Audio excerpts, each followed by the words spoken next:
Hello Gemini Tribe, how you doing? This is Sebastian Pepworth. I'm a real estate broker, investor, and developer in the Riviera Maya. And today we have a very special treat for you.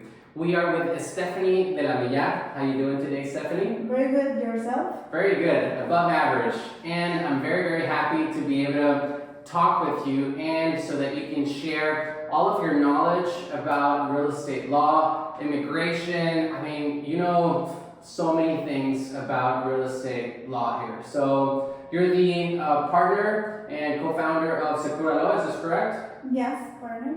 Okay, perfect. And how long have you been in Sekuralaw? I have been here 8 years.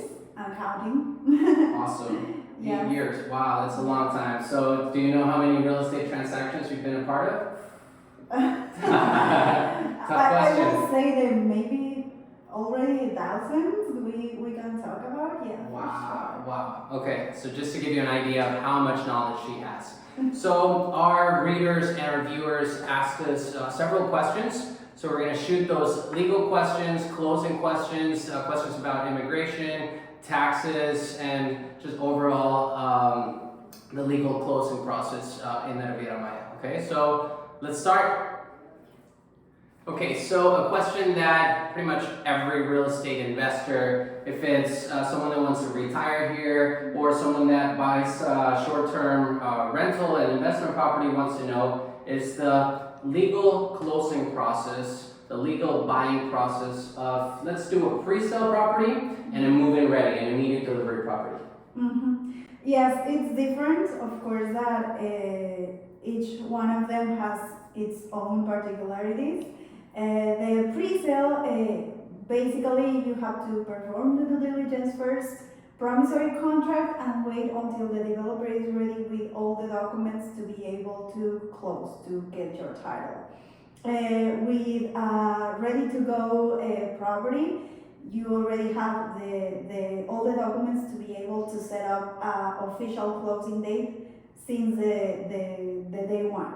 Once that you have the offer, normally you have a closing date, and then you move forward as well as the pre-sale with the due diligence, promissory contract, and then you move forward to the trust creation or the assignment of rights, whether it's the case, arrange all the details regarding closing, and that's it. It's kind of more short term with a property ready to go than a pre-sale, but at the end the process is the same. It's just the timing that is different between each other. Okay, awesome.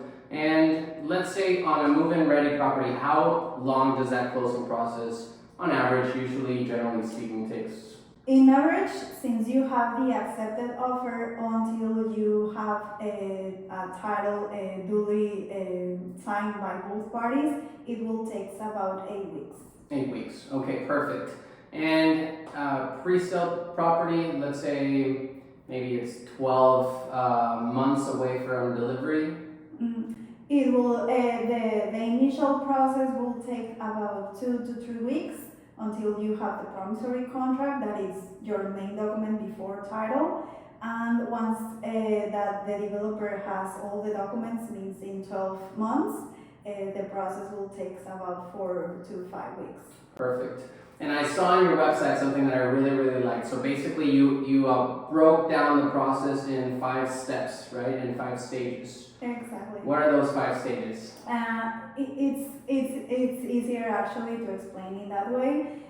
First of all comes the due diligence to make sure that everything is clean and super good with the title and the seller. No liens, no encumbrances. That the title will be clean, that you will have all the documents together to be able to close, and the report from your lawyers advising if it's a safe investment or it's not. After that, we move forward to the promissory contract, where all the terms and conditions generally come. Basically, is the rules of the game. Mm-hmm. What will happen if any of the parties breaches a contract, if there will be penalties, the closing date, payment schedule, and general legal terms. Boring stuff, but it has to be according to the law. And once that both parties have met the conditions and terms regarding the contract, then we are ready to execute the contract by both parties. One of each keeps a set of the contract, so for future references. And then we start gathering all the documents to be able for the third step, that is setting up the trust. Okay. Fideicomiso in Spanish.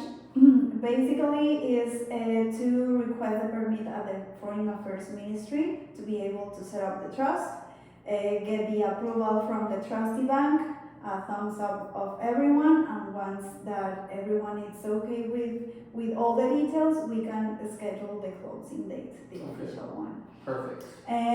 That moves forward to the execution of the title. That will be step 4. Okay.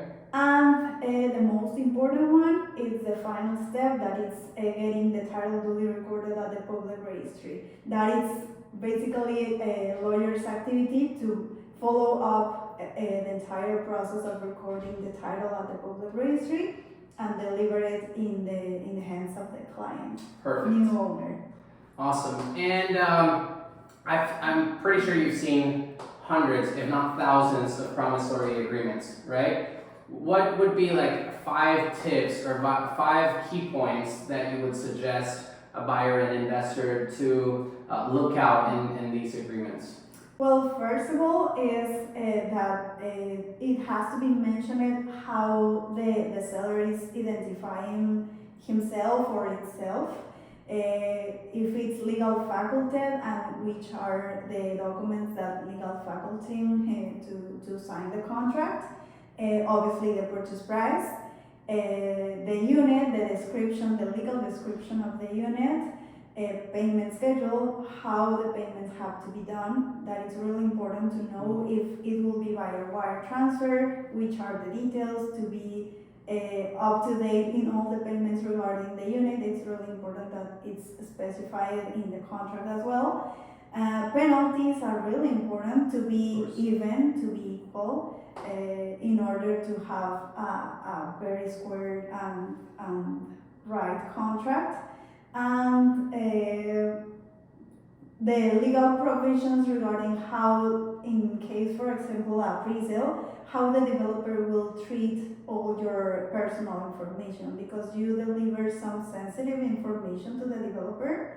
So it's really important to know how they will manage that it will come as part of the contract. And how in case that any dispute, legally speaking, comes or arises, which legal court will be appealing for the case. In this case, has to be in the same place where you are buying the unit. That will be the highlights of the contract. And I've seen most contracts be in Spanish, and then there's like a translated version into English, right? Of course. If you are not a Spanish speaker, you have the right to ask to the seller or to the attorney in charge to translate the document, so you can actually understand the full content of the contract. That is really important. Okay. And something important is which version would prevail, the Spanish version or the English version? Of course, that it will be the Spanish version. However, the attorney has the responsibility to make sure that both versions match and are the same. Okay, perfect. So make sure that you get a bilingual lawyer, bilingual real estate agent as well. Make sure that he speaks perfect Spanish, perfect English, so that he's able to translate it and give you the exact terms and conditions and clauses in that promissory agreement. That takes me to another question. So I've seen a lot of buyers that have a lot of trust with a real estate attorney in the country that, or maybe the state where they're from or where they live, right? So they want to use an attorney from Florida, or they want to use an attorney from New York. What would you say to them? What would you recommend there? Well, if it will be the opposite and some friend of mine or or a client requests some advice from me regarding any business in the States, I will say no, because it's a totally different system. I understand sometimes the concern and the trust of some investors that have in their normal attorney that leads or attends all the business that they have.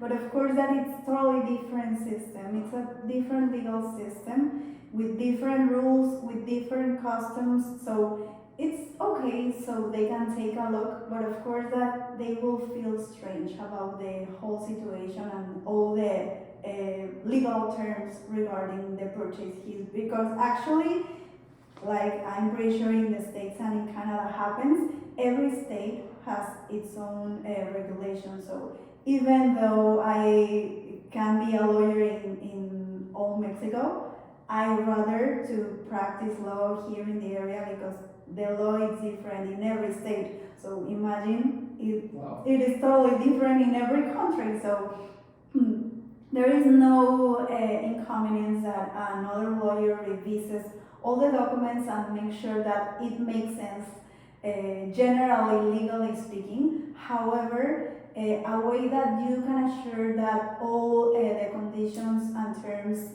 accordingly to the law will be met, it's through a Mexican lawyer, definitely.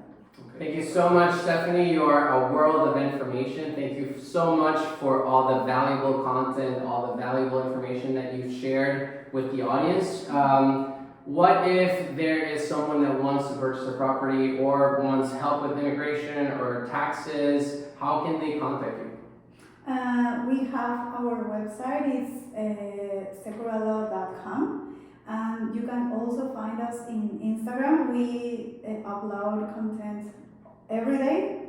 Useful content is Sekuralaw 2021. And also, well, you will have my WhatsApp number and my email address back there. So you can feel free to reach me. Thank you so much for inviting me to chat. This has been really, really, really enjoyable. Thank you very much, and thanks everyone for watching this content. Give it a like, subscribe to the channel. We will keep updating you with more information so that you can make a safe investment. Happy investing, everyone. Bye.